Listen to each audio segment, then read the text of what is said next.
The lord. Precious greetings in Jesus name. యేసుక్రీస్తు వారి ప్రశస్తమైన నామంలో మీకు శుభములు.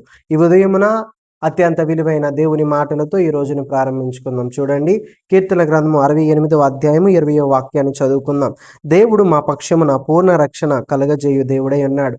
ప్రియులారా, ప్రభువే మనకి పూర్ణ రక్షణ కలగజేస్తాడు. అది ఎటువంటి రక్షణ అయినా కానివ్వండి, అనారోగ్యముల నుంచి రక్షణ అయినా కానివ్వండి, శత్రువుల నుంచి రక్షణ అయినా కానివ్వండి, సమస్యల నుంచి రక్షణ అయినా కానివ్వండి, అప్పుల బాధల నుంచి రక్షణ అయినా కానివ్వండి, దేవుడే మనకి పూర్ణ రక్షణ కలగజేస్తాడు. కాబట్టి ఆయన యొక్క విధులను, ఆయన యొక్క ఆజ్ఞలను మనము పాటిస్తా దేవుని యొక్క సన్నిధానములో వాక్యానుసారమైన ప్రవర్తన కలిగి ఉంటే దేవుడు ఇటువంటి రక్షణ చూపిస్తూ ఉంటాడు.